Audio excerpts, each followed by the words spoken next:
फिर से एक बात मिला है, ये हमारी आखिरी दावत है यहाँ की। 130 But you take out 80 and then 50. Immigration में कुछ नहीं, मैंने अपना पासपोर्ट और अपना बोर्डिंग पास दिया था। ये तो हनीमून पैकेज में आए थे। पूरा पैकेज ही पैकेज हो गया है।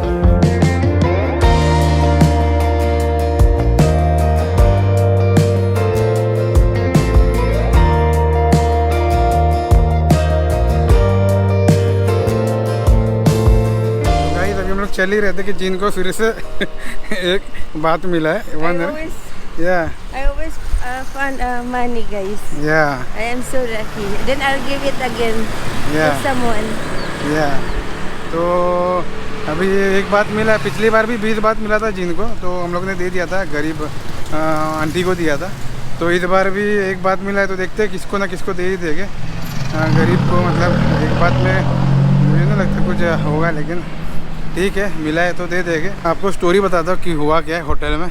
एक्चुअली इस बार बहुत सी खामियां थी इस रूम में, क्योंकि 12 बजे का चेकआउट है। तो मैम को हमने कहा था कि 5 बजे हम चेकआउट करने वाले, 6 बजे, क्योंकि हम लोग का जो मेरा जो फ़्लाइट है वो 11 बजे का है। तो मुझे 6 बजे मैं निकल जाऊँगा। एटलीस्ट यहाँ से निकलते निकलते भी 2 घंटा लगेगा बाय बस और ट्रेन। अगर मैं नॉर्मली जाता हूँ तो 8 बजे पहुँच जाऊँगा मैं। तो ये मेरा प्लान था।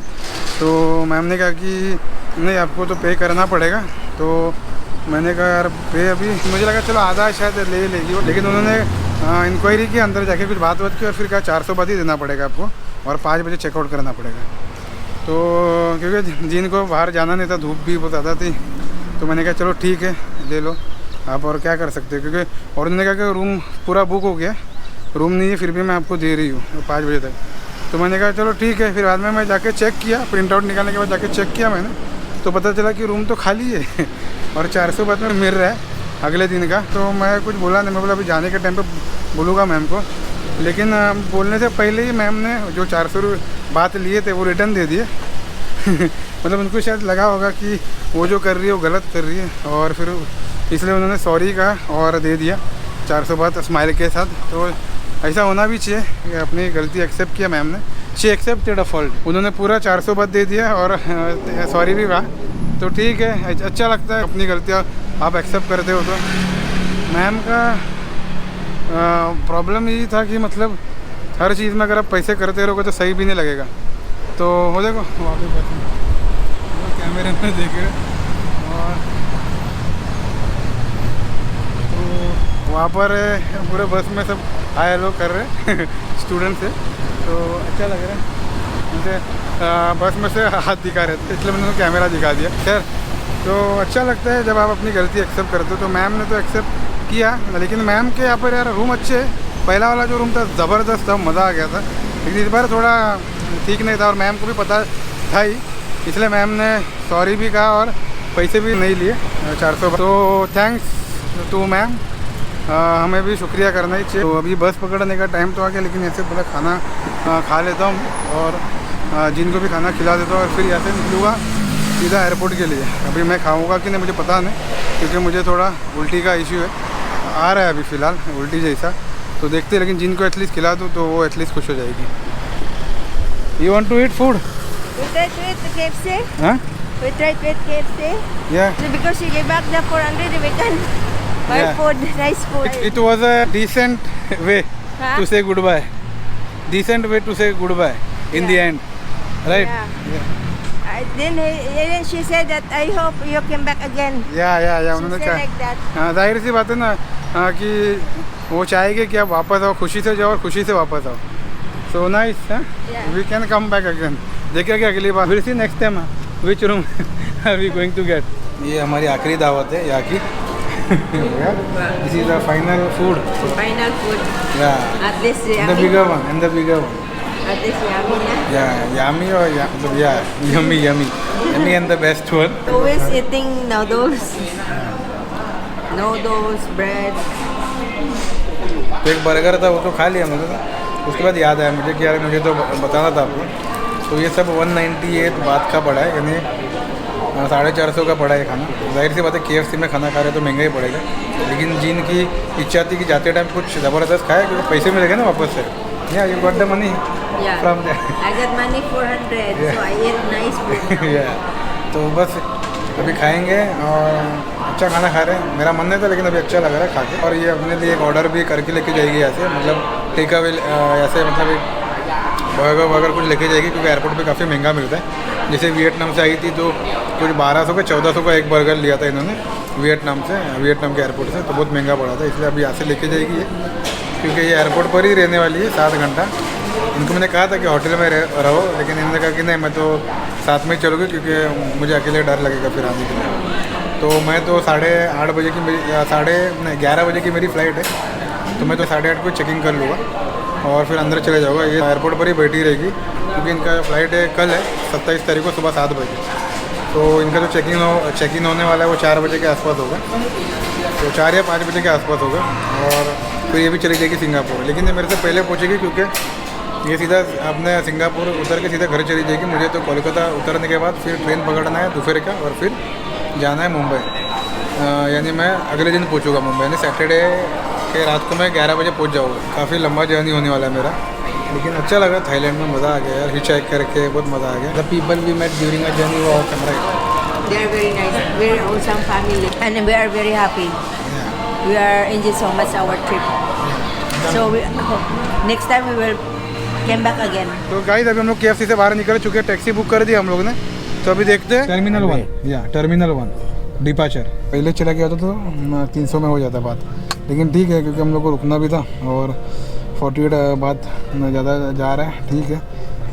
पता नहीं कब आऊँगा मैं वापस से थाईलैंड, लेकिन आऊँगा ज़रूर, इतना तो कंफर्म है। ये InDrive ऐप है, और InDrive ऐप में अगर आप कंपेयर करोगे किसी और ऐप से, तो सस्ते में आपको दिखा देता है ये, मतलब इसका जो फेयर। अगर आप डायरेक्ट टैक्सी बुक करते तो थोड़ा महंगा मिल जाता आपको, लेकिन ये सस्ते में मिल रहा है, एक्चुअली सस्ते में मिल रहा है एकदम।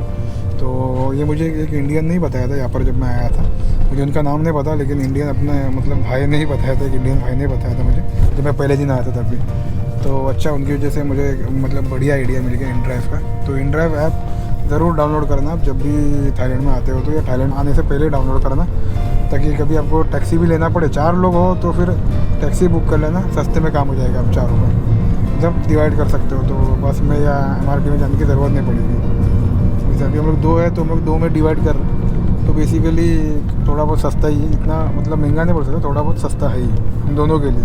अगर और एक जाना होता तो और डिवाइड हो जाता, तो और सस्ते में पड़ता, और एक होता तो और भी सस्ते में पड़ जाता। तो 4 होगा तो मज़ा आ जाता। तो चलो अब मैं आपको बाहर के नज़ारे दिखाता हूँ आखिरी बार, इसके बाद जब वापस आऊँगा तब दिखाऊँगा थाईलैंड के नज़ारे।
เดี๋ยวนี้มัน220เองอ่ะ या 130 พี่บอกเขาหน่อย But you take out 80 and then 50.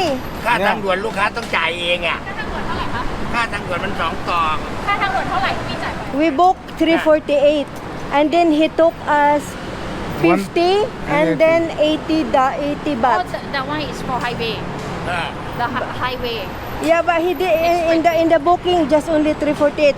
They didn't say that we pay the.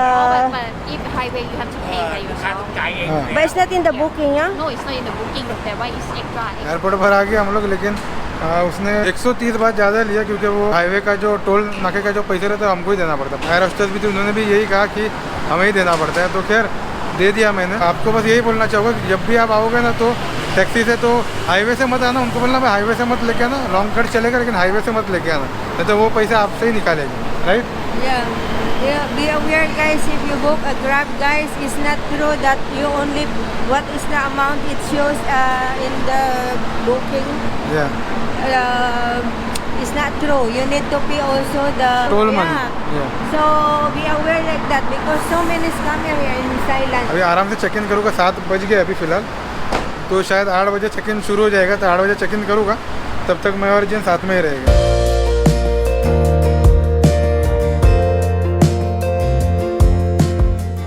Thailand से इंडिया जाने के लिए मैं स्टेप्स बताऊंगा आपको कि वापस जब आप जाते हो तो क्या करना चाहिए, वैसा ही रहता है। तो स्टेप 1 है अंदर आना है गेट के अंदर। अब अंदर आने के बाद आपको सीधा स्क्रीन पर देखना है कि आपकी फ़्लाइट कौन सी है और आपका चेक इन काउंटर कौन सा है। तो मेरा जो फ़्लाइट है वो एयर एशिया FD 120, ऊपर आप देख सकते हो 120। तो स्क्रीन पर हमने देख लिया हमारी फ़्लाइट कौन सी है, फ़्लाइट नंबर कौन सी है। तो अभी हम चेक इन की तरफ जा रहे हैं जो है 1 और 2। ये है 3 और वो है 2 और उसके पीछे है 1। यहाँ पर आप अपना बैगेज का वज़न भी चेक कर सकते हो। तो मैं अपना बैगेज का वज़न देख लेता हूँ, 7 किलो से ज़्यादा लेके जाना अलाउड नहीं, तो मैं देख लेता हूँ अपना बैग का वज़न कितना है। तो भाई ये 12.3 kg, यानी जिन का जो बैग है 20 किलो तक लेके जा सकते हैं, तो 12.3 है। तो चलो मैं इसको निकालता हूँ। अभी 8:45 हो गया है और अभी मैं जा रहा हूँ चेक इन करने के लिए। तो यहाँ पर चेक इन काउंटर 1 काउंटर 2 बताया, तो मैं जा रहा हूँ चेक इन करने के लिए। तो देखते अगर ज़्यादा वज़न हो गया तो जिन के बैग में डाल दूँगा सारा सामान।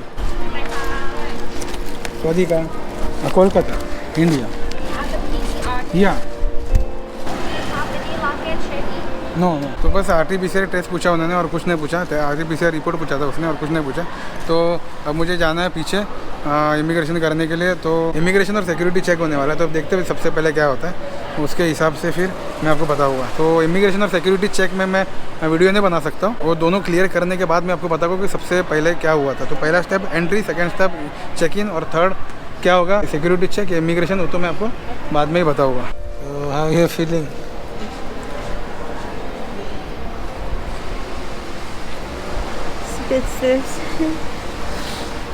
रो रही है जी ना, क्योंकि अभी ये वो अपने कंट्री में जाने वाली है और मैं अपने कंट्री में जाने वाला हूँ। तो she is feeling bad. Feeling bad actually एक अच्छा मतलब हम लोग का बॉन्ड हो गया एकदम अच्छा। तो ट्रैवलिंग भी साथ में किए, पहले भी किए थे मलेशिया में, तभी भी मज़ा आ गया था। और इस बार के थाईलैंड में तो भी मज़ा आ गया, ही चेकिंग करके बहुत मज़ा आ गया। तो होता है, बुरा तो लगता है। तो चीज़ अभी रो रही है वही क्राइंग फादर। मतलब ऐसा ही होता है एक्चुअली, जब भी आप कोई भी कंट्री में जाते हो तो शुरुआत में अच्छा लगता है जब साथ में मिलते हैं, तो जब लेकिन बिछड़ते वक्त थोड़ा बुरा तो लगता है। नूम और बूम को तो सिर्फ 1-1.5 दिन ही हुआ था और उनको मतलब इतना अटैचमेंट हुआ था हमसे, और 1.5 दिन में ही वो मतलब एकदम अटैच हो गए थे और उनके आँख से भी आंसू आया था। तो हाँ, जीन और मैं तो बहुत टाइम से जानते एक दूसरे को, तभी कुछ कर नहीं सकते, भी जाना तो पड़ेगा ही, लेकिन वापस मिलेंगे। We will meet again, right? We will meet again. या तो वैसे ही मज़ा करेंगे, वैसे ही एक्सप्लोर करेंगे और फिर से ही चेकिंग करेंगे। Will he check again in some other country. या तो Philippines. या फिलीपीन में जाएंगे। अगली बार फिलीपीन जाने का ही प्लान है, तो इनके साथ ही जाऊँगा मैं, जाऊँगा तो देखेंगे कैसा होता है वहाँ का भी हिच हाइकिंग। इन्होंने भी काफ़ी किया है हिच हाइकिंग अपनी लाइफ में, तो इनसे कुछ सीख रहा हूँ मैं भी फ़िलहाल तो अच्छा है, मज़ा आएगा। ये है पूरा यहाँ का एरिया, एयरपोर्ट के अंदर का नज़ारा। और वहाँ पर जो होता है वो वैट रिफंड होता है वहाँ पर। तो गाइस बोर्डिंग पास मिल गया मुझे और मुझे जाना है गेट नंबर 3 की तरफ। तो चलते अब देखते हैं आगे कैसा होता है। और ये देखिए डोंगमयांग इंटरनेशनल एयरपोर्ट का नज़ारा, और मेरे साथ जिन भी चल रही है। हालांकि जिन तो मुझे ऐसे छोड़ने आ रही है आगे तक, तो मैंने कहा चलो आ जाओ और क्या।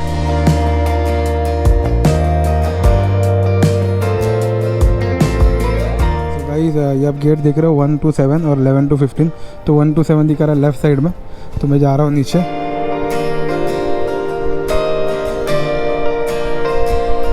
तो बस बहुत इजी था, कुछ हार्ड नहीं था। मैंने सबसे पहले जो सेकंड स्टेप हुआ था चेक इन, उसके बाद होता है इमिग्रेशन। इमिग्रेशन में कुछ नहीं, मैंने अपना पासपोर्ट और अपना बोर्डिंग पास दिया था। तो फटाफट बस फिंगरप्रिंट लिया उन्होंने 4 इसका, और कैप और मास्क निकालने के लिए कहा था। स्कैन किया रहेगा मेरी मतलब फेस को, और बस जाने के लिए कहा। फिर उसके बाद सिक्योरिटी चेक होता है। तो सिक्योरिटी चेक में आपको अपना सारा सामान तो नहीं, सिर्फ मैंने अपना लैपटॉप निकाला था, बाकी कुछ गैजेट निकालने की ज़रूरत नहीं थी। पर्स भी मेरा बैग बैग में ही था। और जूते निकालने पड़ते आपको, जूते, घड़ी वड़ी निकालने की ज़रूरत नहीं पड़ती, जूते निकालने पड़ते आपको। फिर जूते निकालने के बाद एक अलग ट्रे में रखना पड़ता है और फिर आप जाते हो स्कैन करने के लिए। लेकिन इस बार स्कैन थोड़ा अलग ही था, एकदम मतलब ख़तरनाक स्कैन था इस बार तो मतलब वो सीधा बॉडी वो स्कैन करते, लेकिन ऐसा नहीं था। पहले एक सर्कल के अंदर गए, फिर पूरा 360 डिग्री स्कैन हुआ मेरा बॉडी, और उसके बाद फिर मैं आगे गया और फिर जो ऑफिसर्स रहते वो अपनी बॉडी स्कैन करते। तो इस बार स्कैन तो का प्रोसीजर थोड़ा अलग ही था। तो खैर अभी मैं आ गया हूँ अपने गेट नंबर पे। तो गेट नंबर है 3 और मैं जा रहा हूँ उस तरफ, मेरे पीछे गेट नंबर 3। तो बस बहुत इजी प्रोसेस था, इतना कुछ ये नहीं था। जैसे आप सिक्योरिटी चेक क्रॉस करते हो उसके बाद आपको वैट रिफ़ंड मतलब अगर आपको वैट रिफ़ंड चाहिए तो उसके लिए आपको अपना जो रिसिप्ट है वो देना पड़ता है। प्लस एक टीटी फॉर्म आता है, उसके ऊपर में एक अलग से बना होगा वीडियो और बता होगा आपको। तो बहुत इजी प्रोसेस था। तो बस अभी सिक्योरिटी चेक हो गया, इमिग्रेशन भी हो गया, अब नहीं 3rd और 4th स्टेप हो गए, अभी 5th है अपना बोर्डिंग। तो बस अभी यहाँ पर बैठ रहा हूँ, मेरे पीछे गेट नंबर 3 और अब यहाँ पर बैठ के अपना गैजेट्स को चार्ज करूँगा मैं।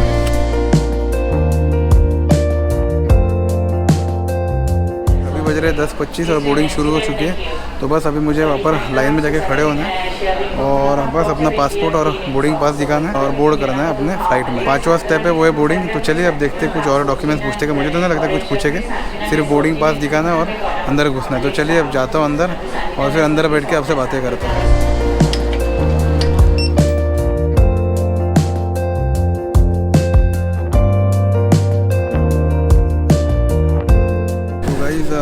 मेरी जो सीट है वो 28 है और बस बस की तरह ही है, ऐसा कुछ नहीं कि FAD और फिर ABC, तो बस वैसा ही है। बाकी सब कुछ सेम ही है। तो बस अपनी सीट है 28 है, तो अब मैं वहीं पर जा रहा हूँ बैठने के लिए। बैग को ऊपर रखना है तो फटाफट मैं रख देता हूँ, फिर आपसे बातें करता हूँ। गाइस अभी 11:15 हो रहे हैं और मैं फ़िलहाल फ़्लाइट में बैठा हूँ और मेरे साथ कुछ साथी यात्री भी है।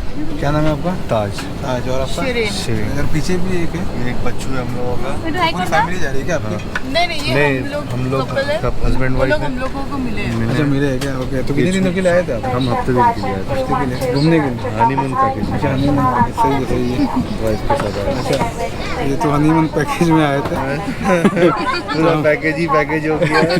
अब रिटर्निंग घर हो रहा है। आप कोलकाता में ही रहते हो क्या? कोलकाता में रहते अच्छा अच्छा। तो ये तो कोलकाता में ही रहते हैं, अपना तो थोड़ा लंबा सफ़र है लेकिन अच्छा है। आप कहाँ रहते हैं? मैं मुंबई में रहता हूँ। देखिए भाई कहाँ घूम रहे हैं, अभी फिर कोलकाता से मुंबई जाना है। हाँ, तो आप लोग थोड़ा इनको लाइक कीजिए, हाँ सब्सक्राइब कीजिए, हाँ बटन होता है बटन बताइए। मुझे लगता है आगे जाके यही यूट्यूबर बनने वाला। तो अच्छा लगता है ऐसा यात्री मिलते। तो यहाँ पर भी हम लोग का छोटू है।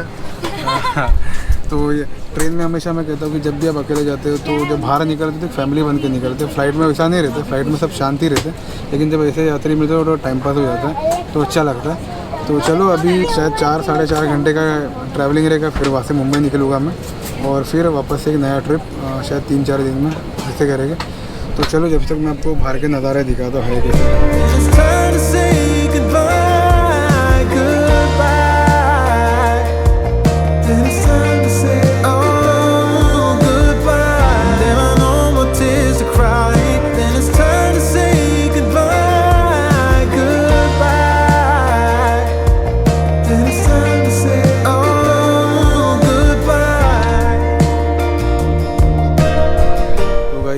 फाइनली मैं बाहर आ गया हूँ। मुझे वीडियो बनाने दे नहीं रहे थे वहाँ पर क्योंकि अलाउड नहीं था, इसलिए बाहर आ गया मैं। तो बाहर आते ही सबसे पहले आपका डी बोर्डिंग होता है। डी बोर्डिंग होने के बाद सीधा इमिग्रेशन होता है।